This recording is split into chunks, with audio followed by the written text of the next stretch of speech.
Hello everyone, स्वागत है आपका हमारी यूट्यूब चैनल स्टेनो टिप्स में। आज की टाइपिंग डिक्टेशन की स्पीड है 50 शब्द प्रति मिनट। तो चलिए शुरू करते हैं।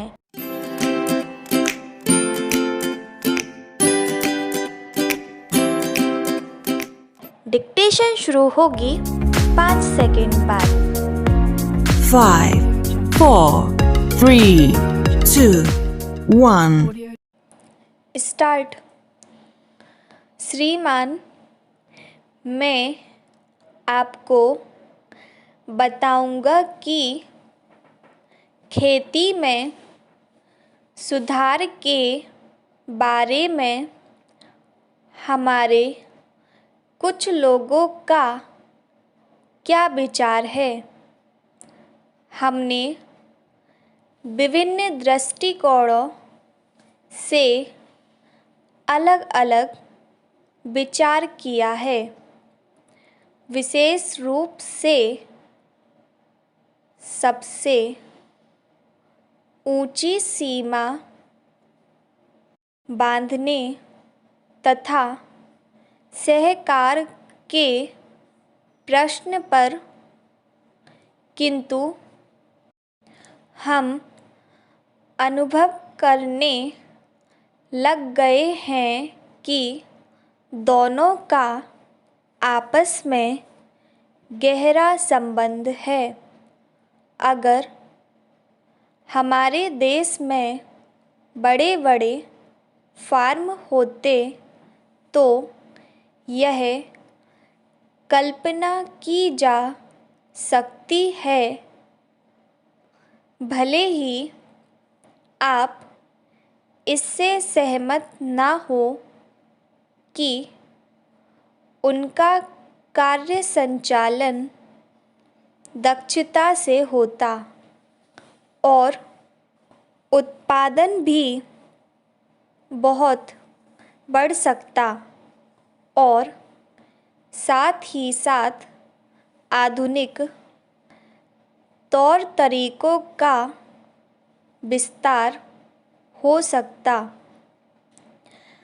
भारत की मूल समस्या यह है कि यहाँ जोत की भूमि छोटी है और टुकड़ों में बटी है।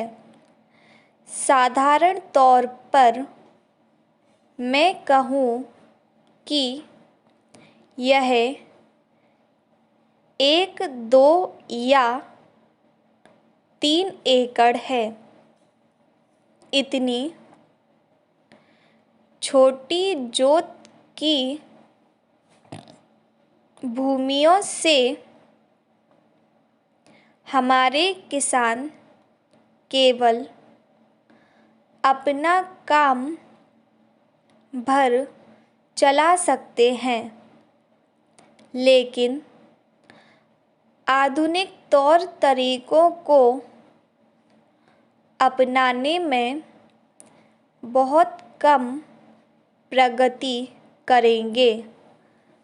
अब सबसे ऊंची सीमा बांध देने से ऐसा भी हो सकता है कि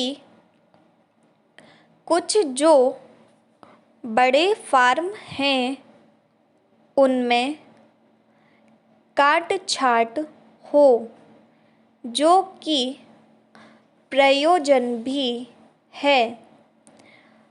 अगर आप चाहते हैं कि प्रगति हो और आधुनिक तौर तरीकों का प्रचलन हो, तब तो ये जो अनगिनत छोटे फार्म हैं, इनको सहकारी ढंग से चलाना है, जिससे कि आधुनिक उपायों का लाभ उठा सकें। सहकारी ढंग से कार्य करने से मेरा मतलब है विविध प्रकार से सहयोग देना। हम सोचते हैं कि पहला कदम सहकार होना चाहिए और ऋण के अलावा अन्य कई प्रकार से भी सहायता की जा सकती है, जैसे वस्तुओं को खरीदना और बेचना, बीज, खाद तथा इसी प्रकार की वस्तुओं को दिलाना।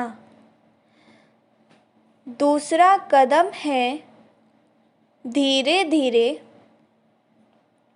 बीच वाले आदमी को हटा देना। फिर दूसरी स्थिति आती है जिसको मिलजुल कर खेती करना कहते हैं। यद्यपि उसमें भूमि पर अधिकार बना रहता है। इस प्रकार का हमारा दृष्टिकोण है, जिससे अधिक से अधिक सीमा की समस्या को सहकारों से अधिक जोड़ा जा सके। नहीं तो उत्पादन गिर जाने का भय है।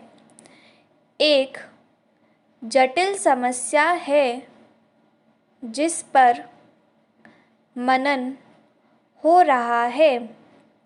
सहकार से मेरा मतलब एक गांव के सहकार से है और ज़्यादा से ज़्यादा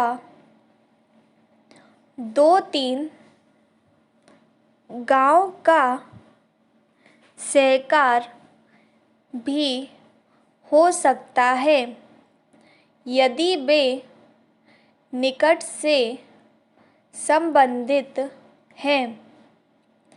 लेकिन हमारी सरकार इनकी भरपूर सहायता करेगी।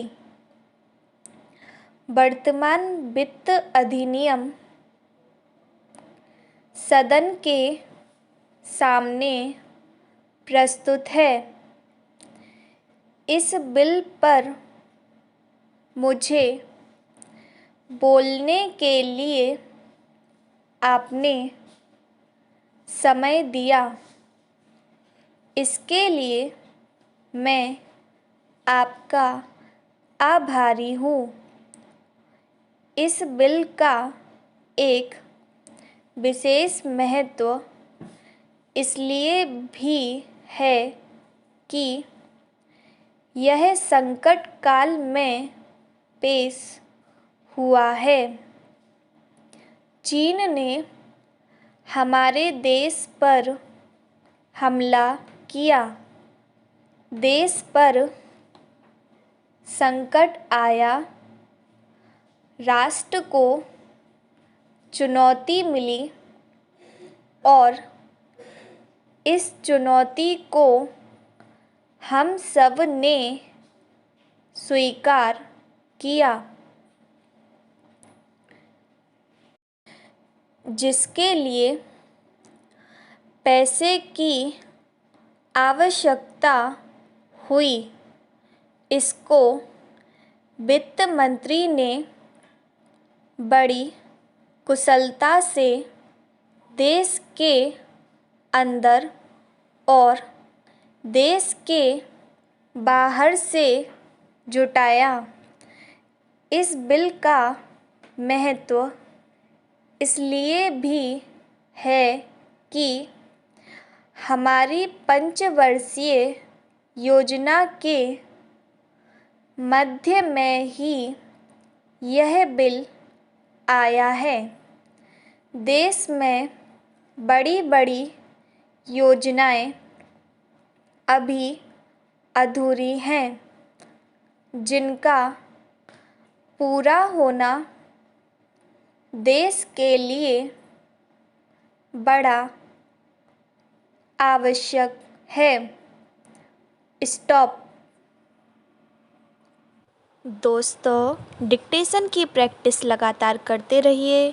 यदि आप भी हमारे साथ जुड़े रहना चाहते हैं तो कृपया वीडियो को लाइक कीजिए, चैनल को सब्सक्राइब कीजिए और बेल आइकन को प्रेस करना ना भूलिए। Thank you.